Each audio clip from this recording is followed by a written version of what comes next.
नमस्कार मंडळी, कसे आहात तुम्ही सर्व? मी आहे अश्विनी आणि तुमचं स्वागत करते आहे माझ्या यूट्यूब चॅनलमध्ये. चॅनलचं नाव आहे योलो रुद्र गरुड. तर आज आम्ही आलो आहे महालक्ष्मीला. सारसबाग तर तुम्हाला सर्वांना माहितीच असेल. तर आता नवरात्रीचे दिवस सुरू आहेत, सगळीकडे प्रसन्न वातावरण आहे. सो म्हणलं महालक्ष्मीला जाऊन येऊयात. तर मग मी, बबडी आणि बबडीचे बाबा आणि माझी आई आणि माझा भाऊ, तर असे आम्ही महालक्ष्मीला आलो आहे.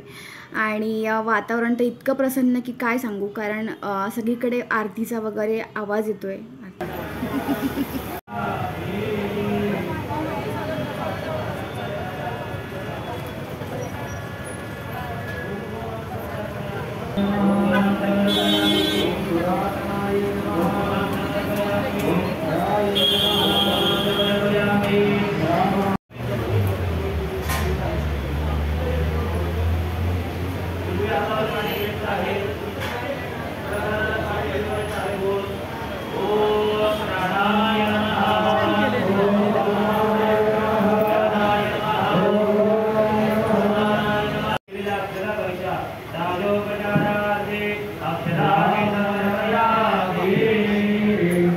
तुम्हाला मी इथे बाहेरून डेकोरेशन दाखवते आहे, कारण आम्हाला आतमध्ये फोटो वगैरे काढता आला नाही किंवा व्हिडिओ पण काढून दिला नाही त्यांनी.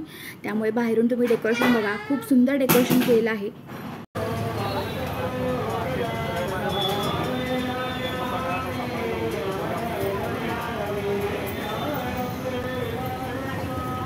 जेव्हा तुम्ही महालक्ष्मीला येता तर तेव्हा तुम्हाला सारसबागेत जाणं हे मॅन्डेटरी आहे. कारण आम्ही नेहमी जातो. असं एकदम छान असं नाही का, व्हिडिओमध्ये किती भारी वाटतंय बघ. असं क्विक ॲक्शन होती असं वाटतंय ना, का बरं? ते क्लॅरिटी बदलली वरती करा असं. तर मी तुम्हाला आज तळ्यातला गणपती तर दाखवणार आहेच, पण त्यासोबत या गणपतीच्या मंदिराच्या मागे एक संग्रहालय आहे, तर तेही तुम्हाला दाखवणार आहे. तर व्हिडिओ नक्की शेवटपर्यंत बघा आणि मला ते संग्रहालय कसं वाटलं हे देखील तुम्ही सांगा. चला तर मग दर्शन घेऊया, मंदिरात जाऊया.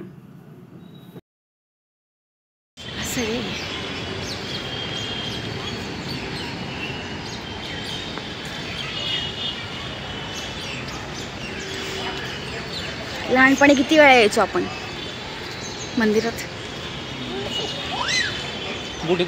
वरती काढायचं.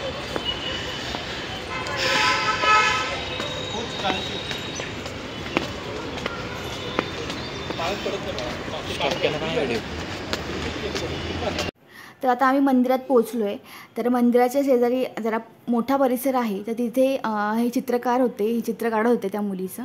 आणि मी पण मुद्दामच व्हिडिओ काढला, कारण मला स्वतः पेंटिंगची वगैरे आवड आहे.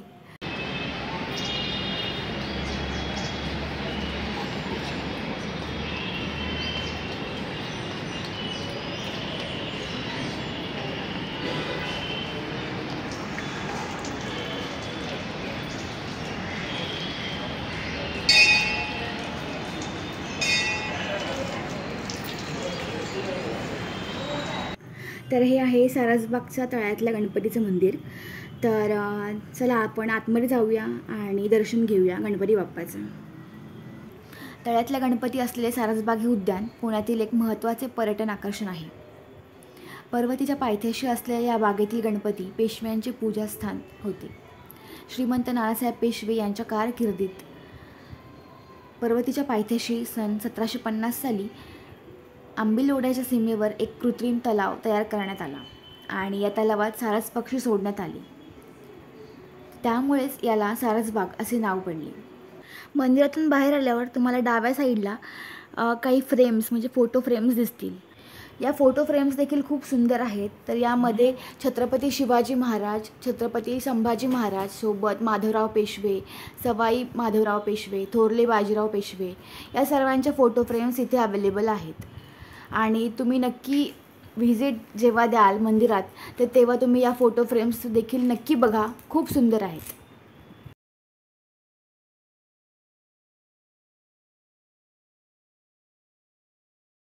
तर आता मी संग्रहालयात आली आहे. तर ह्या संग्रहालयाचं तिकीट जे आहे प्रत्येकी 10 रुपये आहे. तर तुम्ही नक्की व्हिजिट द्या आणि तुम्हाला संग्रहालय कसं वाटतं आहे हे देखील मला सांगा, कारण खूप सुंदर गणपती आहे. मी जेव्हा खूप लहान होते तेव्हा एकदा ह्या संग्रहालयात आले होते आणि आता ही दुसरी वेळ असेल माझी की मी इथे आली आहे परत, कारण मला पूर्वीचं काही आठवत पण नाही आहे. पण आता जर बघते ते इतकं सुंदर आहे की मला एक्सप्लेन पण करता येणार नाही, कारण खूप सुंदर गणपती आहेत.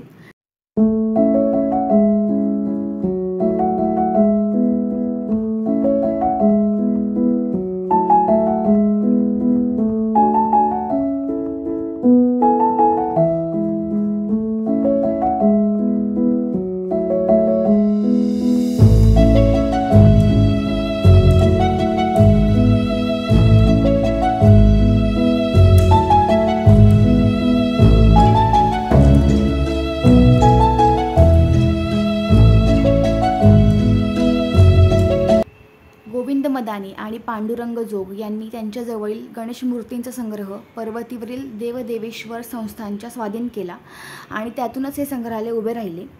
या गणेश संग्रहालयात अफगाणिस्तान, इंडोनेशिया, नेपाळ इत्यादी देशांमधून आणलेल्या मूर्ती आहेत. यात्रेला निघालेला गणेश, वाद्य वाजवणारा गणेश, स्त्री रूपातील गणेश, हनुमान रूप गणेश अशा साधारणपणे 500 मूर्ती या संग्रहालयात आहेत. आणि या मूर्ती ज्या आहेत त्या काच, चिनी माती, दगड, लाकूड आदी विविध द्रव्यांपासून बनलेल्या आहेत. आपल्या लहान बोटाच्या आकारापासून ते मोठ्या प्रचंड शिल्पांपर्यंत या मूर्ती आहेत. आणि या मूर्ती वेगवेगळ्या स्थितीत गणेशाचे चित्रण करतात, जसे की बसणे, उभे राहणे, वाचणे, विश्रांती घेणे, नृत्य करणे, वाद्य वाजवणे. त्यांच्यापैकी काही गणेश इतर देवतांच्या गुणधर्मासह चित्रित करतात. गणपतीच्या अनेक अमूर्त मूर्ती आणि गणपतीबद्दलच्या कथा दर्शवणारी ही चित्रे सापडतील. संग्रहालय जे आहे ते आठवड्याचे सर्व दिवस सकाळी 8 ते रात्री 8पर्यंत खुले असते आणि प्रत्येक अभ्यागतासाठी 10 रुपये शुल्क आहे. तर तुम्ही इथे नक्की भेट द्या आणि तुम्हाला हे संग्रहालय कसं वाटतं हे नक्की मला सांगा.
संग्रहालयातून बाहेर निघण्याची तर माझी काही इच्छा होत नव्हती.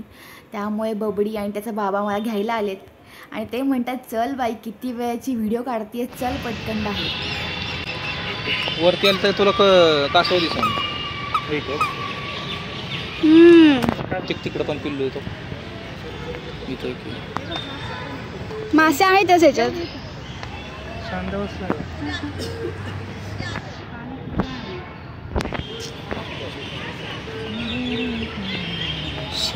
शेकायला मला वाटतं ऊनच.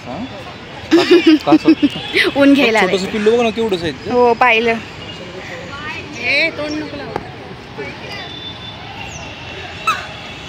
तिकडचे कमळ भारी बघ.